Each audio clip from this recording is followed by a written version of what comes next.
Hey y'all, it's your girl Billie Eilish doing a deep dive into the Blizzard of Oz, so get some popcorn as we ride the crazy train. Black Sabbath begins 1968 to 1979. Born in Birmingham, England, Ozzy linked up with Tony Iommi, Geezer Butler, and Bill Ward, all blue-collar kids trying to escape the factory life. Started as a blues band called Earth, flipped the name to Black Sabbath after a horror movie theater across the street scared folks out of their minds. They dropped their first album in 1970, inventing what the world would soon call heavy metal dark riffs, doomy lyrics, and Ozzy's voice howling like a demon in church. Hits like Paranoid, Iron Man, War Pigs turned Sabbath into a global force and made middle-class parents nervous as hell behind the scenes. It was sex, Satan, and syringes. By the late 70s, Ozzy was spiraling, missing rehearsals, nodding off mid-song, and beefing with bandmates. In 1979, he got fired from his own band, not for lack of talent, but because even the rest of Black Sabbath couldn't keep up with Ozzy's drug use. Man, let me tell y'all something right quick. Before Ozzy was out here eating bats and rolling with Sharon like Bonnie and Clyde on acid, he was just a broke kid from Birmingham, England, with a criminal record and a wild voice. You feel me? In 1968, Ozzy linked up with three other dudes from the neighborhood: Tony Iommi guitar, Geezer Butler bass, and Bill Ward drums. They started off as a blues band called Earth, but soon flipped the whole script. After peeping that horror movies made more money than love songs, they dropped that feel-good SH*T and became Black Sabbath, the pioneers of heavy metal. Breakout hits: Black Sabbath Subtled, 1970, Literal Evil Church Bell Intro, Doom Chord, and Ozzy Howlin' Like a Banshee. Iron Man, Paranoid, War Pigs, all in the early 70s. That sound: dark, slow, heavy, demonic. The church was mad, parents were terrified, but kids were locked in. By 1972, Ozzy and the band were touring worldwide, but behind the scenes, heroin, cocaine, LSD, groupies, and full-blown chaos. Ozzy gets fired and goes full madman solo.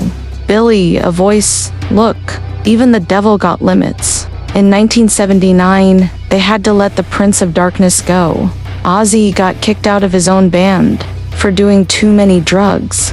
Now imagine that. Enter Sharon Arden, daughter of his manager. She scooped Ozzy up when he was down bad in an LA hotel, near broke, barely coherent. She said, "Nah, you ain't done.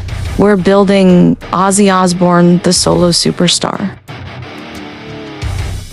They formed the Blizzard of Oz band, and in 1980, he dropped his solo debut with Crazy Train, Mr. Crowley, Suicide Solution, which had them Christian moms filing lawsuits. 1 year later, tragedy struck. Guitarist Randy Rhoads died in a freak plane crash in 1982 while touring, but Ozzy kept performing through depression and addiction.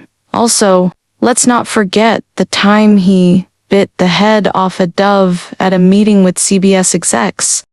Bit the head off a bat on stage in Des Moines. Got arrested for peeing on the Alamo in Sharon's dress. Dead serious, but despite all that madness, his solo career took off like hellfire in a jet engine. Act 3, Sharon, Family, and Mourning the Prince of Darkness. Now, fast forward to the 2000s, Ozzy's a dad, a husband, and a freaking reality TV star. The Osbournes hit MTV in 2002 with Sharon, Jack, Kelly, and sometimes the older kids, Jessica and Louis from his first marriage. Sharon was manager, mother, and Redordai. She nursed him through Parkinson's disease, spinal surgery, a damn staph infection, and enough pills to shut down a Walgreens. Then, on July 22nd, 2025, the world got the word Ozzy Osbourne passed away peacefully at home in England, surrounded by family, just 17 days after his final concert at Villa Park. Whose mourning Black Sabbath bandmates lit candles and shared old tour footage. Elton John, Metallic, Gene Simmons, and Rod Stewart all posted tributes. Sharon, Kelly, and Jack Osbourne wrote, "He was our lion, our wizard, our king. He's finally at peace." Birmingham lit up tributes at the Black Sabbath mural and the Ozzy bench. Even soccer stadiums and hockey arenas played Crazy Train. Say what you want, Ozzy didn't just live fast and die old. He turned Satanic Panic into platinum records. He turned a drug haze into dynasty. He wasn't the devil. He was the DJ at Hell's VIP section. Rest in peace, you wild British banshee. You're finally off the crazy train.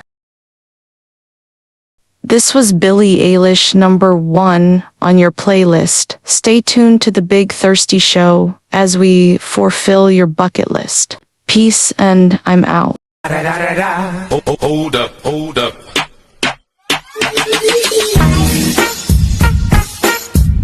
Yeah. Hold up, hey. Oh, my.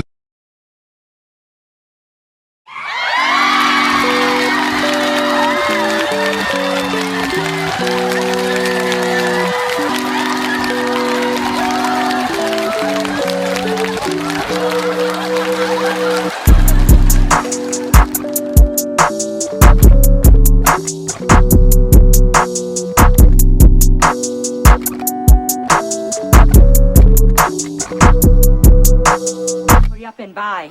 Hurry up and buy. Hurry up and buy. Hurry up and buy. Hurry up and buy. Hurry up and buy.